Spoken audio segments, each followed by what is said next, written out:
A little girl offered her only possession to feed her brother, unaware that the stranger she stopped was actually her father. Ethan Carter never expected a simple morning walk to shatter everything he thought he knew about his life. The day began, just like any other, with the city buzzing around him, and his mind already wrapped up in numbers, meetings, and the endless pursuit of success. He stepped out of his car in front of the towering glass office building, the place where he had spent the last decade climbing higher and higher, until there was almost no one left above him. His light blue suit was immaculate, his brown hair carefully combed, and his blue eyes, usually calm and unreadable, were glued to the notifications streaming across his phone. But as he walked towards the revolving door, something caught his attention. Two children were standing in his path, blocking the flow of hurried pedestrians, without seeming to notice or care. The older one, a girl, around 6 or 7, had long, tangled brown hair and was wearing a faded yellow t-shirt tucked into a denim skirt. She was barefoot, even though the morning air still carried a chill. Instinctively, Ethan felt like he should remove his jacket and wrap it around her. She held the hand of a much smaller boy, perhaps 4 years old, with fine blonde hair and wide blue eyes that reminded Ethan of a winter sky. His jeans were too short, with frayed hems brushing the ground. They didn't belong here. Small and solemn, standing in stark contrast to the polished facade of Ethan's corporate world. He slowed his steps as the girl lifted her chin and met his gaze. There was no fear in her eyes, just a kind of quiet determination. Then, she stepped forward and carefully opened her palm, revealing something that caught the light. A gold bracelet. "Sir," she said, her voice steady, a stark contrast to the emotions rising in Ethan's chest. "This is all we have. My brother is hungry." For a moment, Ethan couldn't move. He stared at the bracelet in her hand, unable to comprehend what he was seeing. It wasn't just any bracelet. It was the bracelet, the one he had given Lily Brooke 7 years ago, the last night they had ever spent together. He remembered how her eyes had sparkled when she fastened it around her wrist, how she whispered that she would never take it off. After she disappeared, Ethan convinced himself that she must have pawned it, traded it for a train ticket to wherever she had run. He had tried not to think about it again, but here it was, resting in the hand of a child whose eyes were so similar to his own that it made something inside him twist painfully. Ethan took the bracelet gently, as though it might vanish if he touched it too quickly. He turned it over until the engraving caught the light. "Time can never part us." "What's your name?" he asked, his voice thick. "Emily," she replied. "And this is Oliver?" he asked, nodding at the little boy beside her. She nodded, trying to process everything at once. Ethan asked, "Where's your mother?" "In the hospital," Emily said, her voice steady, but her hand gripping her brother tighter. "She's sleeping. They said she might not wake up. We don't have anywhere to go." Ethan looked past her, noticing the people passing by, none of them stopping to ask why two children were offering a gold bracelet to a stranger in a suit. For the first time, he felt a quiet, cold shame. Shame for all the times he had walked by, ignoring the kind of pain these children were carrying. He took a long breath and held the bracelet tightly in his hand. He had no plan, no script, and no idea how to fix the cracks already splintering through the surface of his life. But one thing was certain. He wasn't going to walk away this time.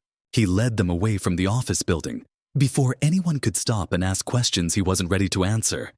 He felt the stares on his back, but for once, he didn't care. Emily walked beside him, her small hand still gripping her brother's wrist, as if she was afraid he might slip away if she let go for even a second. Oliver moved with the silent resignation of a child who had learned not to cry when he was tired or hungry. That quiet acceptance hit Ethan in a way he wasn't prepared for, hurting him more than he could explain. They turned the corner and stepped into the warm interior of a small cafe tucked between a dry cleaner and a pharmacy. The space was bright and smelled of fresh bread and coffee. It was the kind of place Ethan had passed 100 times without a second thought. Today, it felt like a safe harbor. He led the children to a corner table near the window and helped them climb into the booth. Emily immediately shifted so Oliver could lean against her shoulder, and she looked up at Ethan, waiting for permission to do anything next. "It's okay," he said gently, trying to soften his voice more than he felt inside. "You can sit. You don't have to give me anything else." Her shoulders relaxed slightly, and he realized how tense she had been. He gestured to the laminated menu, though he doubted she could read much of it. "Are you hungry?" Emily nodded almost imperceptibly, then lowered her gaze to the table. A waitress approached, giving Ethan a curious glance, but he ignored it. He ordered pancakes, scrambled eggs, toast with jam, a pot of tea and orange juice. He added a plate of fruit, though he wasn't sure they'd touch it, but he wanted them to have it anyway. When the food arrived, neither child moved at first. Emily glanced at Ethan again, as though she expected him to take it away or demand something in return. He shook his head. "Go ahead. Eat as much as you want." For a few seconds, she hesitated. Then, she picked up a piece of toast and handed it to Oliver before taking one for herself. Watching them eat, watching them try not to gobble everything down in one go, was almost more than Ethan could handle. He wanted to ask more questions, but he was afraid to overwhelm them. So instead, he simply sat there, keeping his expression calm while inside. A storm gathered. 7 years. 7 years since Lily had vanished.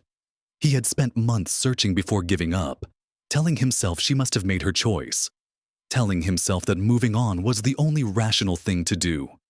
But now, the truth was sitting across from him, small, hungry, and impossibly familiar. When the children had eaten enough to slow their frantic movements, Ethan finally cleared his throat. "Emily," he began, trying to keep his voice as gentle as possible. "Can you tell me a little more about your mom? About what happened?"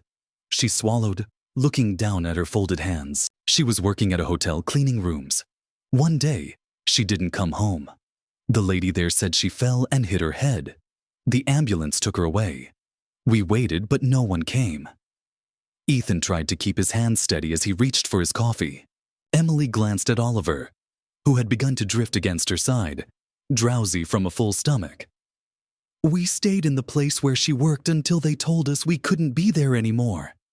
"Where have you been sleeping?" he asked, though he feared the answer. "Mostly behind buildings. Sometimes the nice lady in the store let us stay in the stockroom just for a night." She spoke in a matter-of-fact tone, and it made something tighten in his chest. Children shouldn't know how to survive like that. They should never have to. He took a slow breath. "Do you remember where the hospital is?" She nodded. "It's big, lots of glass. They don't let us stay long." Ethan hesitated, searching for the right words. "Emily, the bracelet you tried to give me, do you know where your mom got it?" She looked up at him, her eyes clear and open. She said it was from someone she loved a long time ago. His throat constricted, but he forced himself to nod. "Thank you for telling me." When the check came, he paid without thinking and stood. He held out his hand, and after a brief pause, Emily slipped her smaller one into his. Oliver roused himself enough to follow. Ethan knew this was only the beginning, that the hardest conversations were still ahead. But he also knew he could not let them go back to the street outside. The city moved around them, loud and indifferent. But he felt none of that now. He looked down at the children.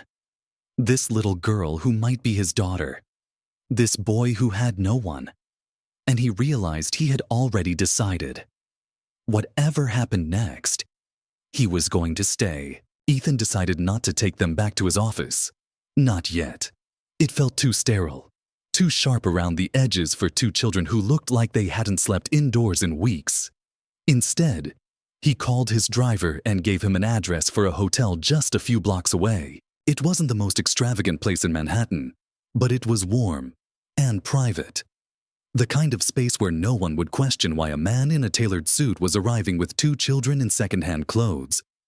As they walked, Emily held Oliver's hand so tightly Her knuckles turned white. She didn't look around much, and Ethan realized it was because she was afraid to let herself be distracted in case something bad happened. That kind of vigilance belonged to someone far older than 7. The hotel lobby was calm, filled with the gentle hush of music and the occasional clink of cups in the cafe corner. He approached the desk and quietly arranged for a 2-bedroom suite with a kitchenette, handing the manager his credit card and giving him a look that made it clear he wasn't in the mood for questions. While the paperwork was completed, Ethan led the children to a sofa by the window, where they sat side by side, Oliver leaning against Emily's arm, his eyes half shut from exhaustion. Ethan crouched down so he was at their eye level. "I need a little time to make sure everything is ready," he told them. "But after that, you're going to have a place to rest. A safe place." Emily nodded, but her eyes didn't quite relax. It struck him that she was waiting for the moment when all this would be snatched away. He wanted to tell her she could trust him, but he knew words were cheap when your world had taught you better than to believe promises. When the suite was ready, the manager personally escorted them upstairs. The space was bigger than Ethan's own first apartment, 2 bedrooms, a small living area with a sofa and television, and a clean kitchen stocked with tea and bottled water. The windows overlooked a quiet courtyard, and the air smelled faintly of fresh linen. Emily stepped inside first, her hands still gripping her brother's. She turned in a slow circle as if she was afraid the room would vanish if she looked away too quickly. Oliver said nothing but wandered over to the bed closest to the window and climbed onto it. He didn't bounce or play. He simply curled on his side and pulled his knees to his chest, as if that was the safest position he knew. Ethan thanked the manager and closed the door behind him. For a moment, he just stood there, his hand still on the handle. He felt the full weight of what he was doing settling onto his shoulders. This wasn't a temporary kindness. This was the beginning of something that would change every part of his life, whether he was ready or not. He walked to the kitchenette, filled 2 glasses of water, and set them on the low table. Emily approached slowly, her eyes searching his face. "Do we have to leave in the morning?" she asked in a voice so soft it almost disappeared. "No," he said without hesitation. "You can stay as long as you need to. And your mom. I'm going to find a way to help her too." He meant every word, but he also knew he was in uncharted territory.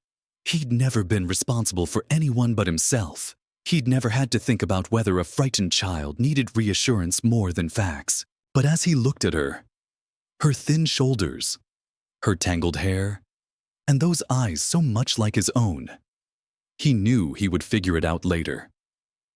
That afternoon, after they'd eaten sandwiches from room service and Oliver had fallen asleep again, Ethan sat across from Emily at the little round dining table. He pulled the bracelet from his pocket and set it gently in front of her. She looked at it without touching it, her expression solemn. "Did your mother ever talk about me?" he asked carefully. She hesitated. "She said she loved someone a long time ago, but she couldn't find him. She said she wished he knew about me." His throat tightened. "I think she was talking about me." Emily didn't say anything. She just looked at him, studying his face as if she could read the truth there. He didn't try to fill the silence. She deserved time to process what he had just implied. After a while, she reached out and picked up the bracelet, cradling it in her palm. "If you were the one, does that mean you're my dad?" she asked. He felt something in his chest crack and fall away. It was the last of the walls he'd built around his heart to keep from feeling too much.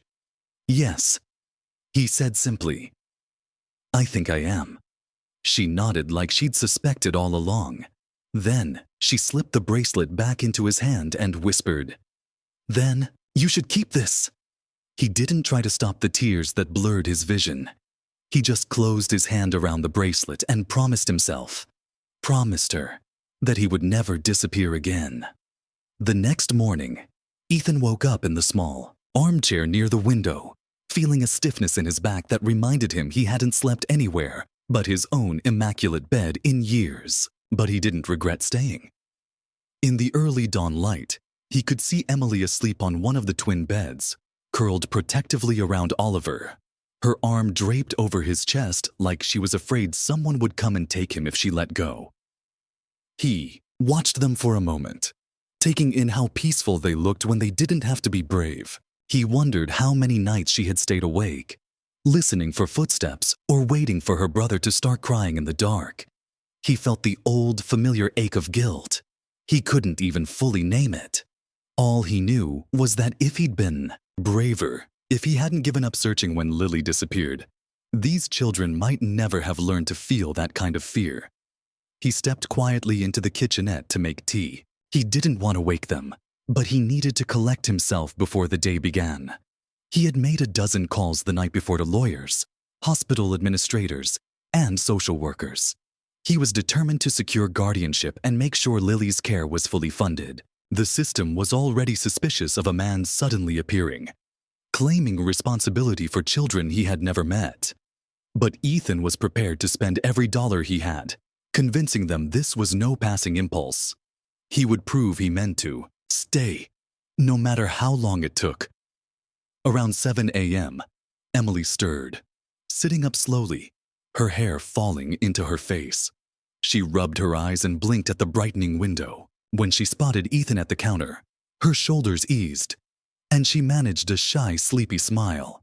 He set the mug down and came over, crouching next to the bed. "Morning," he said gently. "Did you sleep okay?" She nodded, her voice rough with sleep. "It's warm here." "I'm glad," he said. "I was thinking, maybe today we could go see your mom if you feel ready." Her expression shifted, something cautious and sad flickering behind her eyes. "Will she know us?" He swallowed, wishing he had better answers. "I don't know yet, but I think she'll be happy you came." Oliver woke up next, disoriented for a moment until he recognized Emily beside him. Then he relaxed, pressing closer to her. Ethan felt a twist of sorrow and relief at how much the little boy depended on his sister for every scrap of safety he had left. They ate breakfast together. Simple things from room service: oatmeal, toast, warm milk. Emily insisted on buttering Oliver's toast herself, her small hands careful and precise. Ethan watched them, struck by how these ordinary gestures felt so monumental. When they were finished, he helped them get dressed in the new clothes he'd bought the night before. Emily studied the tags for a long time, as if she couldn't quite believe they belonged to her now. When he knelt to tie Oliver's shoes, the boy laid one hand on his shoulder to steady himself, and the trust in that tiny touch nearly undid him. By mid-morning, they were in a cab, headed to the hospital. Emily sat stiffly beside him, her hand clutching the bracelet again. She hadn't let it out of her sight since the night before. As they pulled up to the wide glass entrance, she drew in a shaky breath. If she doesn't wake up, does that mean she won't come back? Ethan rested his palm over hers. Sometimes people in a coma wake up when they hear voices they love. We can tell her you're here. We can talk to her. And I promise you, no matter what happens, you won't be alone. Her eyes glistened, but she didn't look away. He thought maybe she was testing whether he would flinch from her grief. He didn't. Inside, the hallways smelled of antiseptic and something sadder he couldn't quite define. A nurse guided them to Lily's room. When they stepped inside, Emily stopped so abruptly that Ethan nearly bumped into her. Her breath came in short, careful hitches as she took in the tubes, the machines, the pale stillness of her mother's face. Oliver didn't understand. He pulled away from Emily and tried to climb onto the bed, calling, "Mama!" in a small, hopeful voice that made Ethan's chest ache. Emily went to him, lifting him carefully into her lap in the visitor's chair. She held him against her heart, rocking slightly, her eyes fixed on Lily. Ethan stood beside them, unsure for the first time in years how to be useful. All he could do was be present. He reached for Lily's limp hand and held it gently. She was still warm, still here. And for the first time since he'd learned the truth, he felt certain she would come back to them. He looked down at Emily, who had finally turned her face up to meet his gaze. "Can we talk to her now?" she whispered. He nodded. "Yes, I think she'd like that." So Emily began, in her clear, trembling voice, telling her mother everything she'd missed. She described the cafe and the hotel, how Oliver liked the soft bed, how she wasn't scared when Ethan was with them. She talked about the bracelet and how she had kept it safe. And while she spoke, Ethan realized that this was the moment he'd been most afraid of, because it was the moment he could no longer pretend this was temporary. This was his family. These were his children. And Lily was the only person who could help him learn how to be what they needed. Ethan didn't know how long they stayed in Lily's hospital room that day. Time seemed to lose its usual sharpness, blurring into a slow stream of quiet voices and the steady pulse of the monitors. Emily never stopped talking for long. When she tired, she would rest her cheek on Oliver's head, gathering herself before starting again. Sometimes she just whispered that she missed her mother, that she was sorry for ever making things harder. Ethan wanted to tell her she had nothing to be sorry for, but he understood that some guilt lived so deep it needed to be spoken aloud before it could loosen its hold. He took the chair on the other side of the bed, holding Lily's free hand in both of his. He studied her face, the faint creases at the corners of her mouth, the dark lashes lying still against her cheeks. In the past, he had thought of her disappearance as an abandonment, a choice she'd made to hurt him or to escape. But now, with her body so still and fragile in front of him, he realized how little he had ever understood about her life. He hadn't known she'd been pregnant. He hadn't known she'd had nowhere to go. He hadn't known what it would cost her to carry on alone. When visiting hours ended, a nurse came to the doorway and gave Ethan an apologetic look. Emily stood and kissed her mother's cheek, pressing the bracelet against Lily's palm. "I'll bring it again tomorrow," she whispered. She helped Oliver down and took his hand, looking back only once before following the nurse into the hall. Ethan waited until the door closed behind them. He stayed another moment, studying Lily's face, searching for any sign that she felt him. "There. I'm sorry," he said, his voice rough in the quiet, "for not trying harder to find you, for not knowing. I'm going to make it right, if I can." He returned to the hotel with the children and did his best to make the evening feel normal. He ordered takeout, spaghetti and meatballs, which Oliver picked at, and which Emily tried to eat politely, though her eyes kept drifting to the window. They watched a movie afterward, something animated, with bright colors and cheerful songs, but even the characters' relentless happiness couldn't fully distract them. When the credits rolled, Emily crawled onto the couch beside Ethan and rested her head against his arm. "Is she going to die?" she asked in a voice so small, he almost pretended he hadn't heard it. He smoothed her hair away from her face, feeling her tremble under his palm.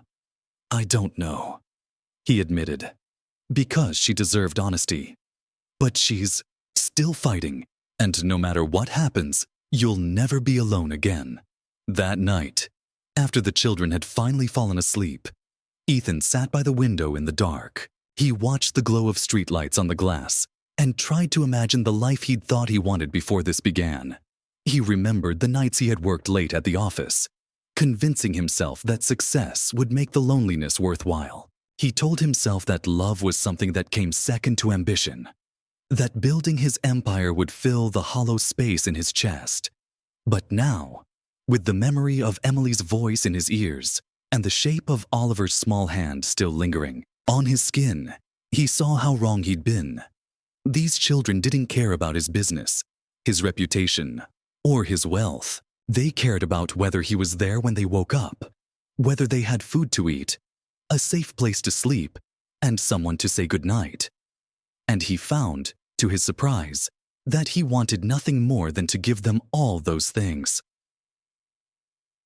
The next day, he met with his lawyer in the small business center off the hotel lobby. The man, a precise and discreet professional who had handled everything from mergers to real estate, listened carefully as Ethan explained the situation. He didn't flinch when Ethan said he believed Emily was his daughter and that he intended to pursue guardianship for both children, regardless. "We'll start with an emergency custody petition," the lawyer said, tapping his tablet. "Given their circumstances and your paternity claim, the court is likely to approve temporary placement, but you understand this will be public at some point. There will be questions." Ethan nodded, feeling a calm he hadn't expected.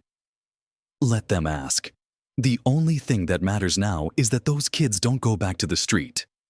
When he returned, upstairs, Emily was sitting cross-legged on the floor with crayons spread around her. She looked up, her blue eyes searching his face. "Did you find out something?" she asked. "Yes," he said as he crouched beside her. "We're going to make sure you and your brother stay with me. No one is taking you away." She didn't smile right. "All away."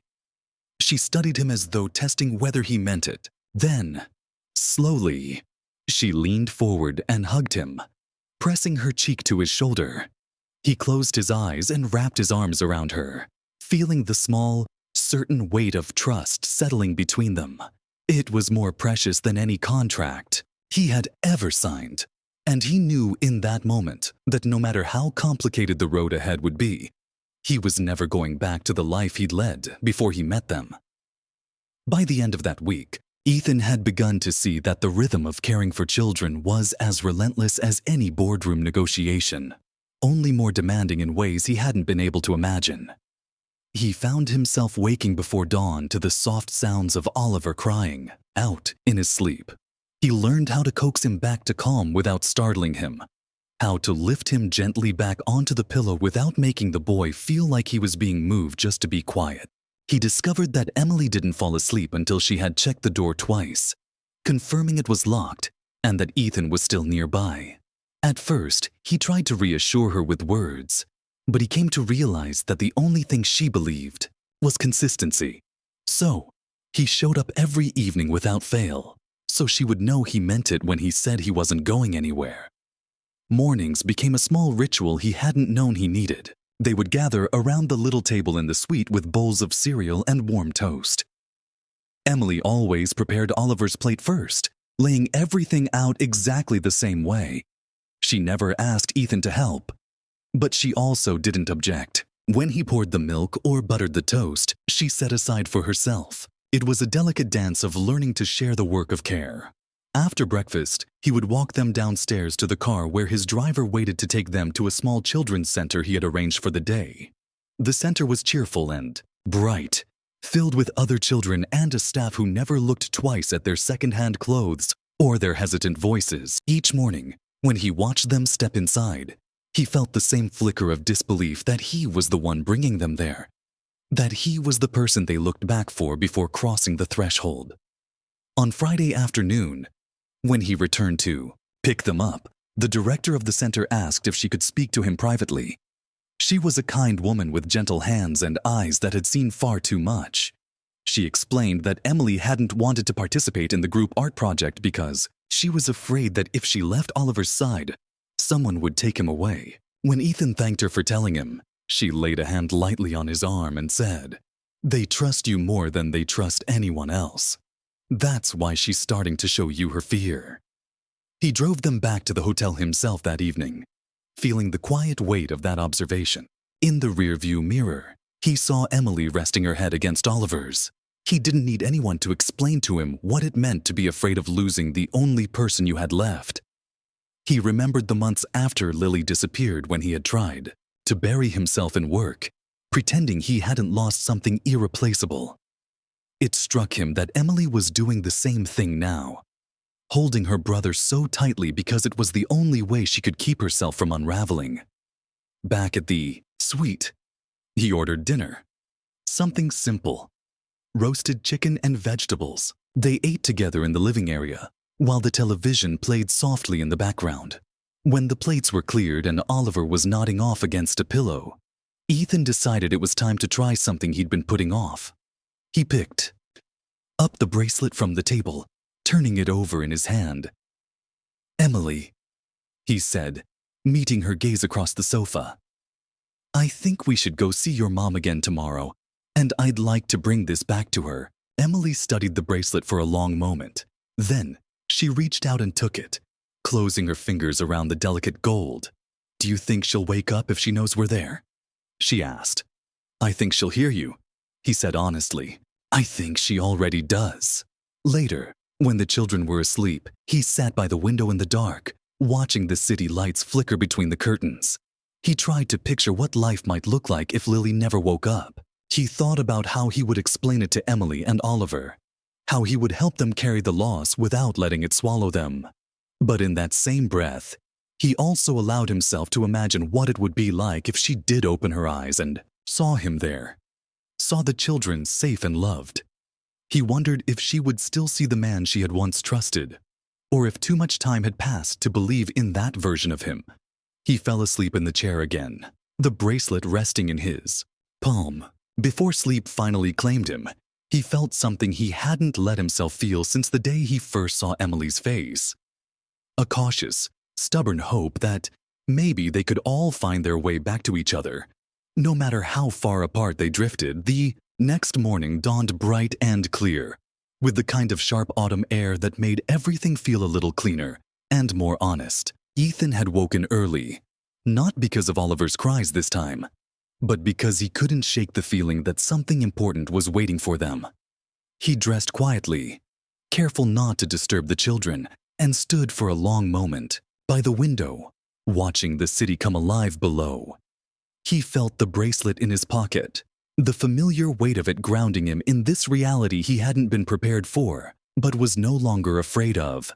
When he finally turned back to the room, Emily was already awake, sitting cross-legged at the foot of the bed. Her hair was mussed from sleep, and she held her stuffed rabbit against her chest.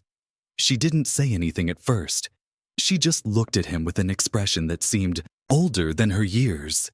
He sat beside her and waited, knowing she would speak when she was ready.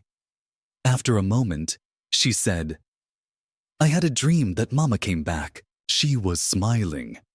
She said you were here to help us. He swallowed, pressing a hand to the back of his neck. I think she'd be glad we're together, he said honestly. And I think she'd be proud of you for taking such good care of Oliver. Emily's gaze dropped to her lap. I don't want to be the one who has to take care of him forever, she whispered. I'm so tired. The admission was so raw and small that it hollowed out his chest. Without thinking, he reached for her hand and held it between both of his. You shouldn't have to be, he told her. That's why I'm here. You don't have to do this alone anymore. She didn't answer, but she didn't pull away. That felt like something significant. After breakfast, he helped them into their coats, and they set out for the hospital. As they rode the elevator up to the ICU, Emily grew quieter. By the time they stepped into Lily's room, her shoulders were pulled tight with dread. But this time, Ethan didn't try to fill the silence. He simply walked to Lily's side, took her hand, and waited for Emily to decide when she was ready. Eventually, she stepped forward and climbed into the chair, setting her stuffed rabbit in her lap. She looked at her mother's face for a long time, her small hand resting lightly on the blanket. Then, in a trembling voice, she began to talk. She told Lily about the hotel, about the children's center, about the warm meals and the safe bed. She described the way Oliver had learned to fall asleep without crying. She talked about Ethan, about how he never left, how he kept coming back, how he promised not to let them be alone again. Ethan felt her words settle into the quiet room like tiny stitches, mending the invisible rips between the life they'd had and the life they were trying to build. After a while, Emily fell silent. She looked up at Ethan, her eyes red-rimmed but steady. Will you tell her too? She asked, and he swallowed, nodding. He hadn't planned to speak, but now that she had asked, he felt there was nothing more important. He leaned closer to Lily, feeling Emily watching him as he searched for the right words. Lily, he said softly. I don't know if you can hear me, but I'm here. Emily and Oliver are safe. I promise you, they're going to stay safe. If you wake up, we'll figure everything out together. And if you can't, I'm going to take care of them. They'll always have a home. He didn't expect anything to change. But as he spoke, Lily's eyelashes fluttered. It was almost imperceptible. A tiny movement so brief that he thought he imagined it. He looked at Emily to see if she'd noticed, but she was still watching. Lily's face. A moment later, Lily's fingers twitched in his palm. It wasn't much, but it was enough. Enough to make his heart leap into his throat. Enough to know she was still fighting to come back to them. Emily gasped and clutched his arm. "Did you see that?" she whispered. He nodded, unable to speak. They waited, holding their breath, but Lily didn't move again. Even so, something had shifted. The room no longer felt like a place of only endings. It felt like it held the possibility of something beginning. After visiting hours ended, he walked the children back through the quiet hospital corridors. Emily didn't let go of his hand, and Oliver leaned sleepily against his side. When they reached the sidewalk, Ethan crouched down so he could look them both in the eyes. "I know that was hard," he said, "but you were so brave and I'm proud of you." Emily searched his face for a long time. Then she threw her arms around his neck and hugged him as tightly as her small body could manage.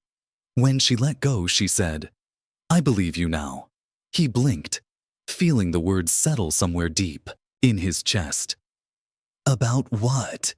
he asked. "That you're going to stay?" she whispered. He pressed a hand over his heart as he looked at her. In that moment, he felt more certain than he ever had about any decision he'd made in his life. He was already exactly where he was meant to be. A week later, everything began to change in a way that felt almost too big for any of them to grasp. At first, Ethan woke early again, the familiar ache in his back reminding him he had slept in the chair by the window more nights than he could count. But today felt different, as if the air itself was charged with a kind of trembling possibility. He went through the quiet motions of morning, making tea, checking the children while they still slept, collecting the papers the lawyer had sent over the night before. By the time Emily stirred and sat up, rubbing her eyes, he had already dressed and packed a bag for the hospital visit. She didn't say anything as she came to stand by his side, her small hand slipping into his without hesitation. Oliver trailed behind her, thumb in his mouth, half asleep but willing to follow wherever she went. They took the elevator down and stepped into the chilled morning. The city was bustling in that ordinary way that always felt almost surreal when your own life was anything but ordinary.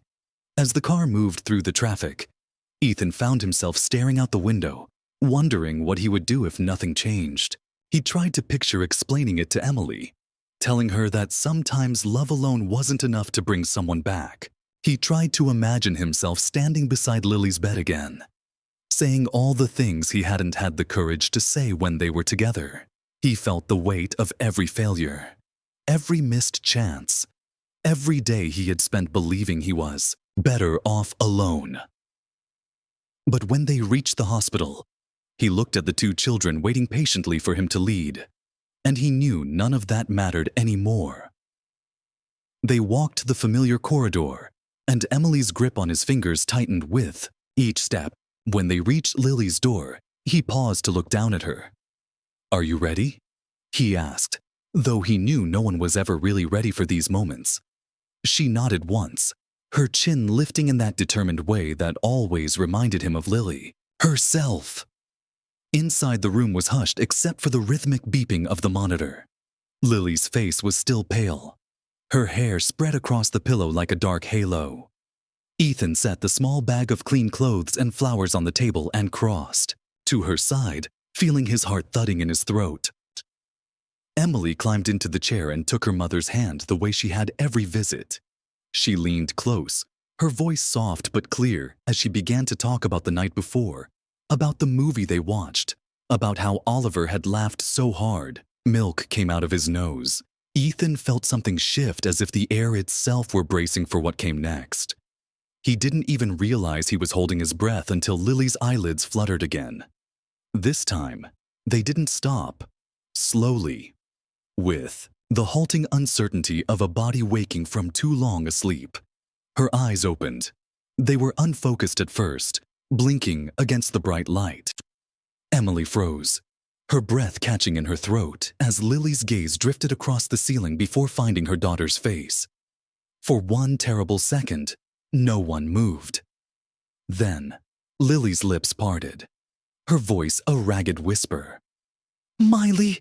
The girl made a sound that was half a sob, half a laugh, and threw her arms around her mother's neck, careful not to disturb the wires and tubes. Oliver began to cry without understanding exactly why, but Ethan knew it was because even at 4 years old, he could feel something momentous happening. He reached down and lifted the boy into his arms, holding him close while he watched Lily slowly raise a trembling hand to touch Emily's cheek. Tears streamed freely down Ethan's face, and he didn't bother to hide them. A nurse appeared in the doorway, eyes wide with surprise as she realized what was happening. She stepped inside to check Lily's vitals, quietly assuring them it was all right to stay. Lily's eyes moved past Emily, searching the room until they landed on Ethan. For a moment, she just looked at him, and he wondered if she would turn away, if she would blame him for not finding her sooner, for all the years they had lost. But instead, her mouth curved into the faintest, tired smile. "You came?" she whispered. He swallowed, unable to find words, so he only nodded. Emily was still holding her mother's hand as if she'd never let go again. "We were waiting for you," she said, her voice fierce and shaking all at once. "He helped us. He found us." Lily's gaze never left Ethan's face. When she closed her eyes again, she didn't fall back into the deep, unreachable sleep they had feared. Her breathing was slow but steady. She was here. Really here. When the nurse finally urged them to give Lily time to rest, Ethan carried Oliver out of the room while Emily walked beside him in the hall. She looked up at him with tear-rimmed eyes and said, "I told you she'd come back." He smiled through the ache in his chest and touched her cheek gently. "Yes, you did." That night, back in the hotel suite, he tucked them both into bed and sat for a long time, watching their peaceful faces. He thought about all the ways his life had changed in a matter of weeks, and about how much more it would change still. For the first time, he didn't feel afraid of it. He felt ready. When he finally turned off the lamp and lay down in the bar chair by the window, he felt something he hadn't dared to hope for. The certainty that whatever happened next, none of them would ever have to face it alone again.